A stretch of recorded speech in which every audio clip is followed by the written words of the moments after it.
नमस्कार,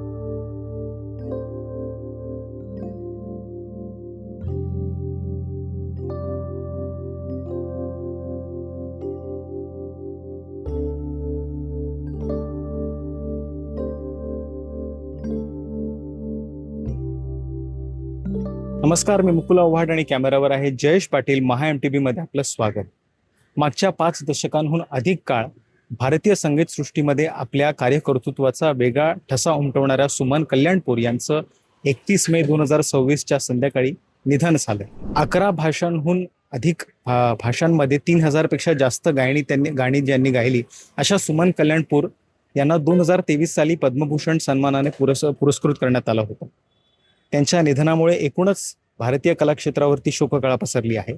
दिनांक 1 जून रोजी दुपारी 2 वाजता सांताक्रूज इथल्या स्मशानभूमीमध्ये त्यांच्यावरती अंत्यसंस्कार करण्यात येत आहेत.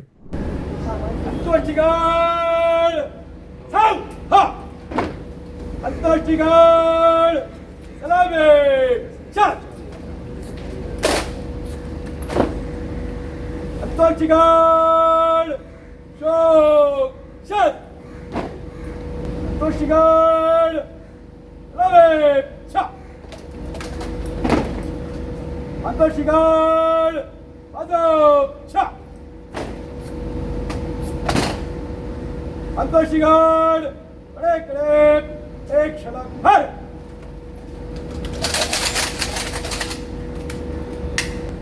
Tortigal! संगीत लगाएंगे! संगीत! लगा!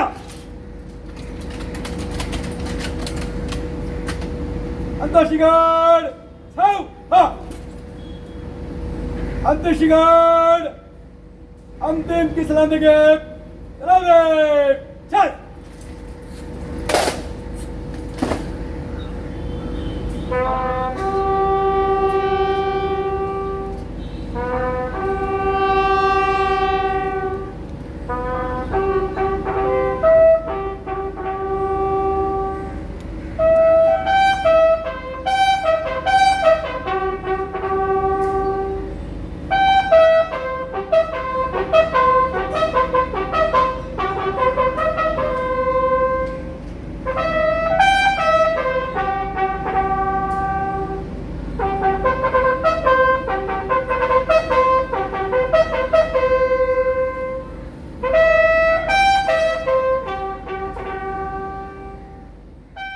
संगीत सृष्टीच्या अवकाशाचा अभ्यास ज्यांनी केला अशा मंगलाताई खाडीलकर आज आपल्यासोबत आहेत, ज्यांना सुमनताई कल्याणपुरांचा इतका सहवास लाभला. आज आपण त्यांच्याशी संवाद साधूया. ताई, आपलं महा MTV मध्ये स्वागत. काय भावना आहेत? प्रत्येकाच्याच मनामध्ये थोडी वेदनेची कळ आहे. प्रत्येकाच्याच मनात काहीतरी गमावल्याची भावना आहे आणि खरोखरच भावसंगीतातल्या त्रिवेणीतला एक कोण आपण आज गमावलेला आहे. की मराठी भावगीत म्हणजे काय, भारतीय भावसंगीत म्हणजे काय, असा प्रश्न जेव्हा विचारतो ना त्यावेळेला आपल्याला स्त्री स्वराचा विचार करताना असं कळतं की अरे, आपल्याकडे 3 अत्यंत परमोच्च कीर्तीचे सूर होते. एक म्हणजे लता दीदींचा युगधर्माचा स्वर म्हणतो आपण असा आवाज, दुसरा म्हणजे जीवनाचे आयुष्याचे सगळे रंग आपल्या स्वरातून दाखवणाऱ्या आशाबाई अचानक गेल्या. आणि त्यांच्या मागोमागच खरं काही दिवसामध्ये आपण अत्यंत ज्याला म्हणतो की संयत भाववाही शैली आणि प्राजक्ती असा सूर ज्यांच्या गळ्यात होता आणि त्या शैलीला रसिकांनी मनोमन स्वीकारलं होतं आणि अतिशय प्रेम केलं त्या शैलीवरती.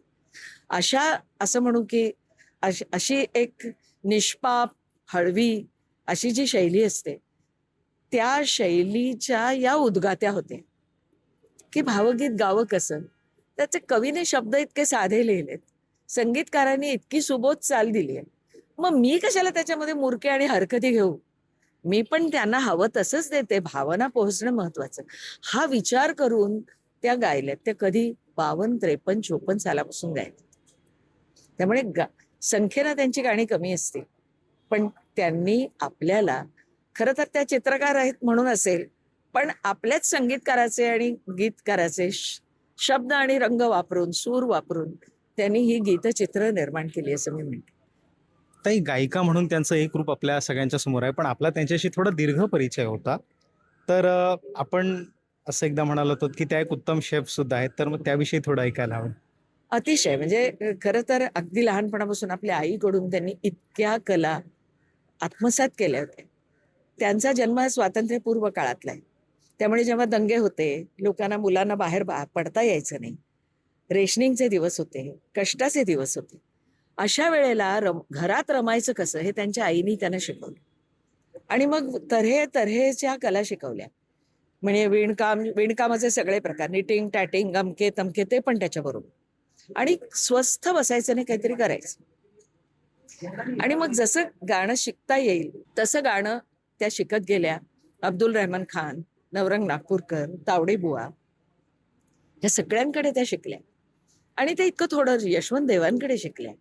पण त्यांचं स्वतःचं आपण म्हणूया की, मी परत तोच शब्द वापरते की कोमल असं आत्मभान असतं, ते जागृत होतं. आणि म्हणून त्यांचं अगदी सावळ्या विठ्ठला तुझ्या दारी आले, नंदाघरी नंदन वर फुले इथपासून सगळी गाणी प्रचंड लोकप्रिय झाली. कोई उनमें ऐसी कोई बात नहीं थी जो कोई उनको कुछ नाम रख सकते हैं. इतने हम्बल, इतनी अच्छी, और भगवान उनकी आत्मा को शांति दे.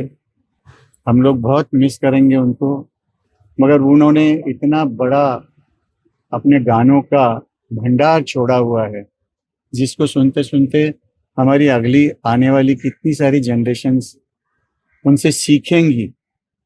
मैं भगवान से यही प्रार्थना करूंगा, अपने चरणों में उनको जगह दे और उनकी आत्मा को शांति मिले. धन्यवाद. तुझ्या कंठी होता भक्तीचा गोडवा, केशवा माधवा आळविता. लिंबोणीच्या मागे चंद्र बावचळे, दुःखाचे गातळे भरलेले. प्रख्यात कवी श्रीकांत उमरीकरांनी रचलेल्या या ओळी म्हणजे आपल्या सगळ्यांच्याच भावना आहेत. आपल्या सुरांनी संगीतसृष्टीचा सबंध अवकाश कवेत घेणाऱ्या सुमनजी केवळ एक उत्कृष्ट गायिका नव्हत्या, तर येणाऱ्या पुढच्या पिढ्यांसाठी दीपस्तंभ होत्या. काही दिवसांपूर्वी आपल्याला आशाताई सोडून गेल्या आणि आता सुमन कल्याणपूर यांच्या निधनामुळे डोक्यावर हात ठेवून आशीर्वाद देणारी पिढी नाहीशी होती की काय, असंच वाटतंय.